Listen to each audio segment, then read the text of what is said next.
Welcome y'all, Wes with DIY Food Plot Pro. Thanks so much for joining us. Today I've got something really important to talk to you about before you plant these fall food plots. It's a pitfall that many food plotters have fell into, and it's something that I don't want you to struggle with. So I want to talk about this today so that you go in having the knowledge that you need to be able to be successful in all of your future food plots. So I, like many of you, it's this time of year, it's mid-August, ordered a ton of different food plot seed from a ton of different companies. I wanted to experiment with a lot of these different products across a whole bunch of acres that we're fortunate to have here in Western Kentucky that I operate my outfit out of, and I can get to put these products to test and get us real live results on how these work on all the different farms. So as many of you know, I have an agronomy degree. When I open these bags, I got them in the mail and I open the bags up. The first thing I'm gonna do as an agronomist is I'm turning that thing over and I'm seeing that label. I wanna see what's on that label. I'm very interested in what they have in that product. I flip it over and I start looking and I see product A, product B, and beside them is percentages all the way down through there. And on this particular product, I saw something that really bothered me, and it said inert material, 36%. 36% of that product that I bought was not the seed that I needed. Now, what is inert material? This is where it kind of gets real hairy real fast. Some companies call inert material the seed treatment that they put on there. If you look up the definition of inert material, the definition is basically trash, pieces of plants, pieces of stems, things that basically shouldn't be in that seed is inert material. So regardless of what it is or how it is, it's something that is not the seed that you actually bought. So a day or two later, I get another bag, actually multiple bags in the mail.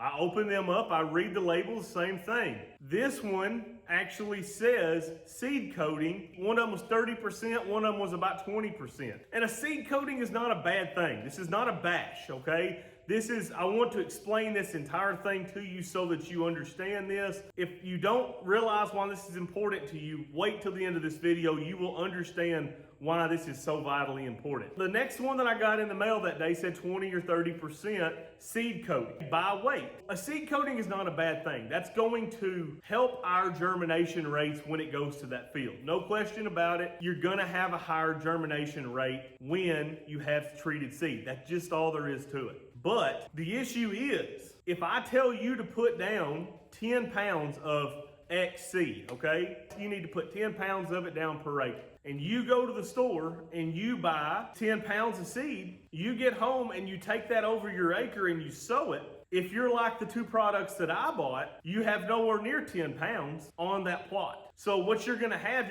a thin stand. You're gonna have more weeds coming through because you're not canopying everything over. So you don't want to be too thick on your stand, but you absolutely cannot be too thin either. Thin is gonna promote sunlight down to the soil, and it's gonna keep germinating, and keep germinating weeds and grasses in whatever plot that you're planting. So if you flip your label over and it says 30% coating or inert material, you can guarantee that in that bag, 10-pound bag, you have only 7 pounds of product in there.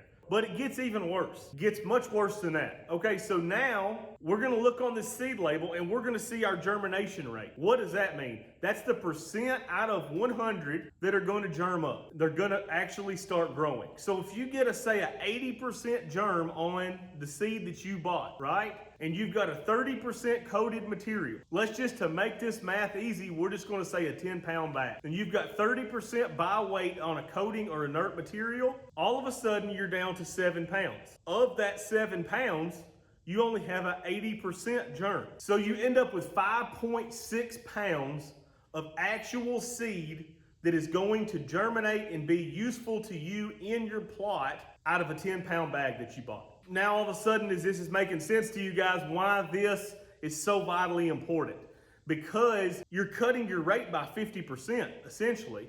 You've got 56% of your rate that you're supposed to have on that field.